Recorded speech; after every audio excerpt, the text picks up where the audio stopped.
Hi guys. So today we are going to continue what we did last class, but we're going to go one step farther and we're going to actually draw the graph now. So before we start drawing the graphs though, we're going to do the exact same steps that we did last class. So if you remember, our first step always is to factor.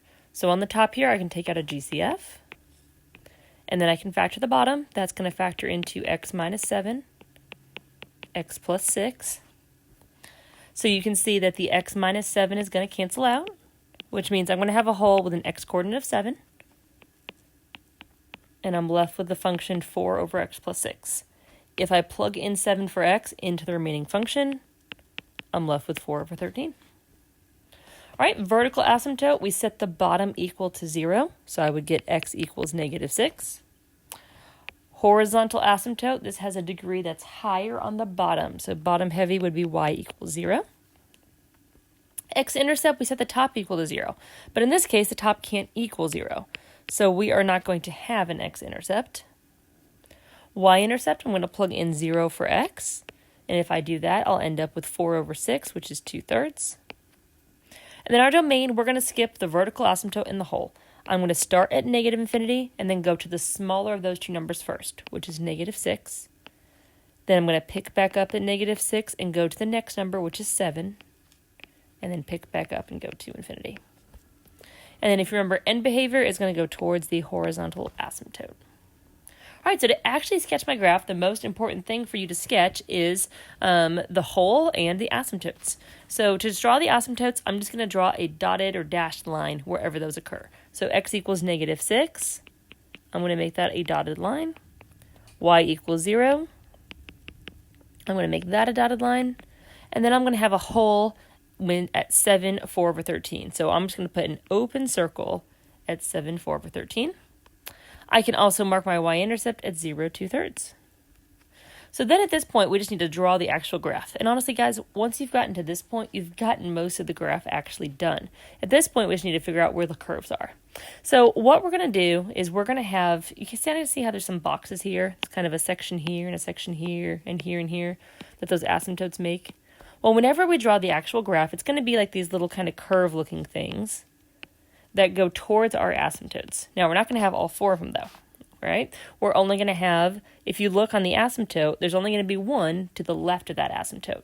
So I'm either going to have one here going to those asymptotes or here going to those asymptotes. And there's a couple different ways you could figure it out. One is you can use some information about the asymptotes and the intercepts to figure out where your graph is going to go. Another option is you can pick test points to plug in. Like if I plug in negative 8, I would get a negative value, and that shows me where my graph would fall. But another option you guys have, for this year at least, since we didn't get maybe a ton of practice with this last year in Algebra 2, you can also graph this and see what your graph shows. Now, again, don't just graph the whole thing. That's not going to give you enough information, because the graph is not going to show the asymptotes. The graph is not going to show the hole. So you need to understand how to find those things without it. But if I look at that graph on a calculator, I'll see that I have a curve in this section, and I have a curve in this section.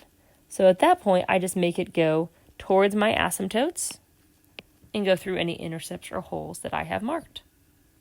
All right, let's go ahead and try another one.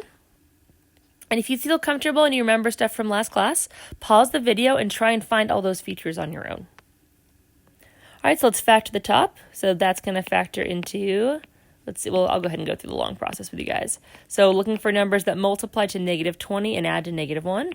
So that's negative 5x plus 4x. Take out x.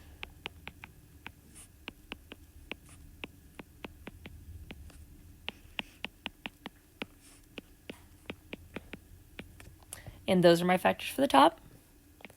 On the bottom, that's going to factor into multiple things that multiply to 12 and add to 8 would be x plus 2 and x plus 6. So at this point, the x plus 2's will cancel out, which means I'm going to have a hole when x is negative 2. Take negative 2, plug it into those x's. So that would be a negative 9 over 4 for the y coordinate. Vertical asymptote, we set the bottom equal to 0. This graph will have a horizontal asymptote. The remaining function, what's left over, is the same degree top and bottom. So I'm going to divide those leading coefficients. So 2 over 1, and I get y equals 2. x-intercept, I set the top equal to 0. So I get x equals 5 over 2. That's my x-intercept. Y-intercept, I'm going to plug in 0 for all of my x's. So that would be negative 5 over 6. And domain, remember we skip wholes, we skipped vertical asymptotes. So negative 6 and negative 2, the smaller value is negative 6. Then I go to the next value, which is negative 2. And then I go to infinity. And then end behavior, we're going to approach the horizontal asymptote. So now to actually draw my graph, again, I'm going to draw those dotted lines. So negative 6 is the vertical, y equals 2 is the horizontal.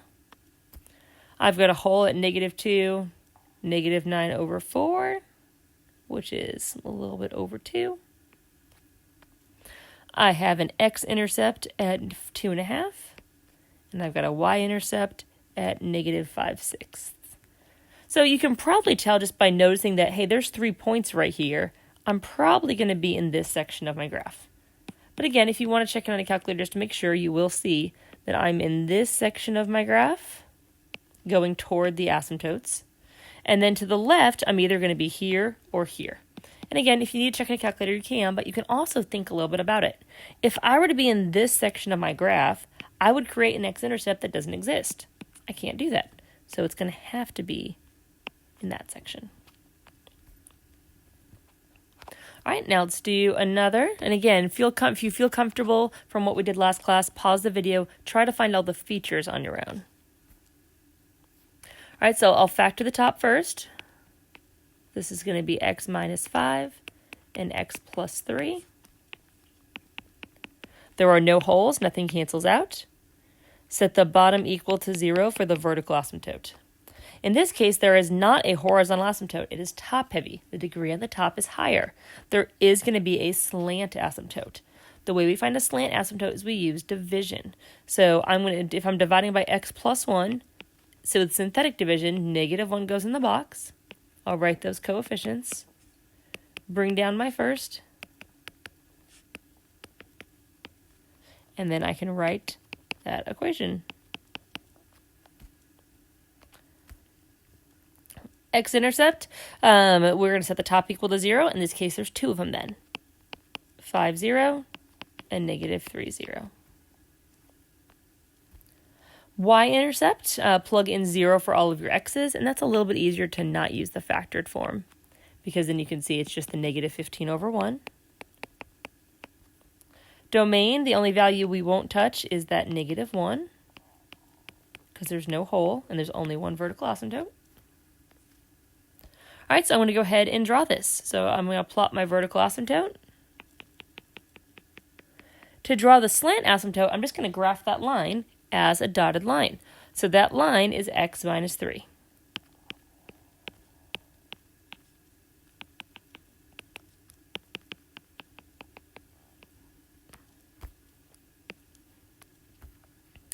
All right, and then we can plot what we know. I know my intercepts. I've got 5, 0 as a point and negative 3, 0 as a point. And then I have a y-intercept of 0, negative 15. And again, that can kind of show you where this is going to go. I'm going to go towards this asymptote, towards that asymptote, going through those points. Same thing, I need to go through that point, so I'm going to go towards that asymptote. But again, if you want to double check in a calculator, you can do that as well. And then end behavior, I want you guys to see this on the graph so you can see it a little bit better. But as x approaches negative infinity, f of x is approaching negative infinity. As the x's get smaller, the y's are getting smaller. As x goes to positive infinity, okay, as x's get bigger, the y's are getting bigger. So those are going towards positive infinity as well. All right, again, if you feel comfortable, pause it, find the features on your own, and we'll do the graph together. All right, so I'm going to take out my GCF on the top. At the bottom, again, I'll go through this the longer way. We're looking for things that multiply to negative 12 and add to 1. So that would be 4x minus 3x. Do my grouping.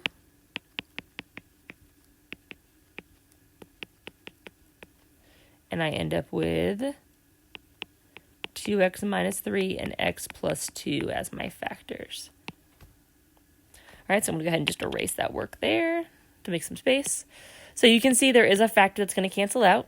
It's x plus 2. That means we will have a whole. The x-coordinate of the whole is negative 2. To get the y-coordinate, plug that in for x to the remaining function. My remaining function is 6 over 2x minus 3. So if I plug in negative 2, that would be 6 divided by negative 7. Vertical asymptote, we set the bottom equal to 0. So I get x equals 3 over 2 as my vertical asymptote. Horizontal asymptote, this graph is bottom heavy. It's a bigger degree on the bottom. So that's going to be y equals 0. X-intercept, there is none. This graph, you cannot set the top equal to 0. Y-intercept, if I plug in 0 for my x's, I would get 6 divided by negative 3.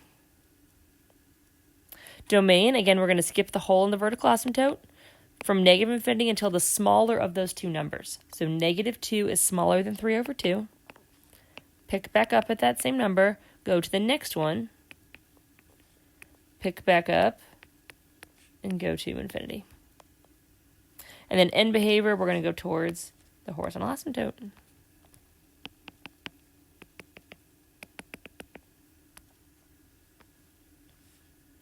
So marking those on my graph, horizontal asymptote is y equals 0. Vertical asymptote is x equals 3 over 2, or x equals 1.5.